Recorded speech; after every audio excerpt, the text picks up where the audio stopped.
질문하는 노인, 소크라테스의 삶, 너 자신을 알라의 진짜 의미. 70세의 독배를 마신 철학자, 그는 왜 후회하지 않았을까? 은퇴 후 집에서 보내는 시간이 많아지면서 문득 이런 생각이 드실 겁니다. 나는 지금까지 제대로 살아온 걸까? 아침에 눈을 뜨면 하루가 텅 비어 있습니다. 직장에서 바쁘게 살던 시절에는 생각할 겨를도 없었는데 이제는 시간이 너무 많습니다. 그 시간 속에서 과거가 자꾸만 떠오릅니다. 자녀들에게 좀 더 잘해줄 걸. 배우자에게 더 따뜻하게 대할 걸. 부모님이 살아계실 때 더 자주 찾아뵐 걸. 그때 그 선택만 다르게 했더라면 지금 내 인생이 달라졌을까? 후회는 꼬리에 꼬리를 물고 어느새 우울한 감정이 하루를 지배합니다. 기원전 5세기 고대 그리스 아테네에도 똑같은 고민을 했던 사람이 있었습니다. 그의 이름은 소크라테스. 그는 70세의 나이로 죽음을 맞이했습니다. 하지만 그가 죽음을 대하는 태도, 삶을 살아온 방식은 오늘날 우리 50, 60대에게 깊은 울림을 줍니다. 소크라테스는 평범한 가정에서 태어났습니다. 아버지는 석공이었고 어머니는 산파였습니다. 부유하지 않았습니다. 젊었을 때는 전쟁에 나가 싸웠습니다. 펠로폰네소스 전쟁 때 중장 보병으로 여러 전투에 참전했습니다. 동료들의 증언에 따르면 소크라테스는 매우 용감했습니다. 추운 겨울 전투에서도 맨발로 눈 위를 걸었고 식량이 부족할 때도 불평하지 않았습니다. 전쟁터에서 그는 죽음을 여러 번 목격했습니다. 젊은 병사들이 그의 옆에서 쓰러졌습니다. 어제까지 함께 웃고 떠들던 친구가 오늘은 차가운 시신이 되어 있었습니다. 이런 경험들이 그를 깊은 사색으로 이끌었습니다. 인간은 언젠가 죽는다. 그렇다면 우리는 어떻게 살아야 하는가? 무엇이 진정으로 중요한가? 전쟁에서 돌아온 소크라테스는 30대 중반이 되었습니다. 그는 석공일을 완전히 그만두지는 않았지만 점점 더 많은 시간을 시장에서 보냈습니다. 아테네의 아고라, 즉 시장 광장은 사람들이 모여 물건을 사고 팔고 정치를 논하고 소식을 나누는 곳이었습니다. 소크라테스는 그곳을 배회하며 사람들에게 말을 걸었습니다. 처음에는 가벼운 인사였습니다. 오늘 날씨가 좋지 않습니까? 장사는 잘 되십니까? 하지만 대화는 곧 깊어졌습니다. 당신은 행복하십니까? 그렇다면 행복이란 무엇입니까?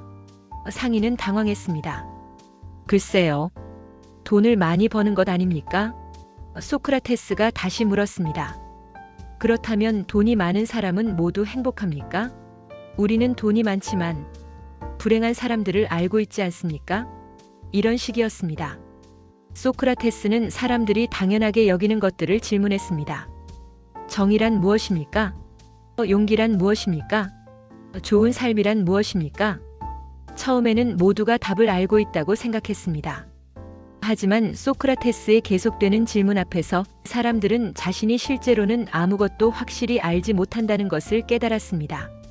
어떤 사람들은 이것을 불쾌하게 여겼습니다. 저 사람은 사람들을 헷갈리게 만들기만 하고 자신의 답은 제시하지 않는다고 불평했습니다. 하지만 젊은이들은 소크라테스를 따랐습니다. 그의 대화는 신선했고 자극적이었으며 깊은 사유를 불러일으켰습니다. 소크라테스는 크산티페라는 여성과 결혼했습니다. 그녀는 소크라테스보다 훨씬 젊었고 성격이 강했다고 전해집니다. 소크라테스는 하루 종일 시장을 배회하며 사람들과 대화를 나누었고 집에는 거의 돈을 벌어오지 않았습니다. 크산티페는 화가 났습니다. 당신은 가장으로서 책임을 다하지 않습니다. 아이들은 어떻게 먹이고 입힙니까? 소크라테스는 그녀의 말을 조용히 들었습니다. 어느 날 크산티페가 화가 나서 소크라테스에게 물을 끼얹었다는 이야기도 있습니다. 소크라테스는 웃으며 말했습니다. 천둥이 친 후에는 비가 오는 법이지. 그는 아내의 화를 이해했습니다. 경제적으로 안정적이지 못한 삶은 분명 힘들었습니다. 하지만 그는 자신의 길을 바꾸지 않았습니다. 오늘날 560대 남성 여러분 중에서도 비슷한 경험을 하신 분들이 계실 겁니다. 직장 생활을 하면서 가족을 위해 돈을 벌면서도 마음 한편에서는 내가 정말 하고 싶은 일은 이게 아닌데 라고 생각해 본 적 있으시죠? 소크라테스는 그 내면의 목소리를 따른 사람이었습니다. 경제적 안정보다 자신이 진정으로 의미 있다고 생각하는 일을 선택했습니다. 소크라테스의 인생을 바꾼 사건이 있었습니다. 그의 친구 카이레폰이 델포이의 아폴론 신전에 가서 신탁을 물었습니다. 세상에서 가장 지혜로운 사람이 누구입니까?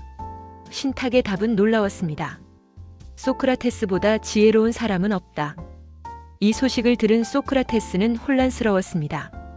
나는 아무것도 모르는데 어떻게 내가 가장 지혜로운 사람일 수 있는가? 그래서 그는 아테네에서 지혜롭다고 평가받는 사람들을 찾아가 대화를 나눴습니다. 정치가, 시인, 장인들을 만났습니다. 그리고 놀라운 사실을 발견했습니다.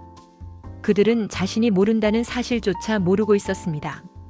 반면 소크라테스는 자신의 무지를 알고 있었습니다. 마침내 소크라테스는 깨달았습니다. 나는 가장 지혜롭다. 왜냐하면 나만이 내가 아무것도 모른다는 것을 알기 때문이다. 이 깨달음은 60대 여러분에게도 중요한 의미를 줍니다. 우리는 인생을 살면서 많은 것을 배웠습니다. 직장에서, 가정에서, 사회에서 경험을 쌓았습니다. 하지만 바로 그 경험 때문에 나는 안다고 착각하기 쉽습니다. 젊은 세대의 말을 경청하지 않고 새로운 것을 배우려 하지 않습니다.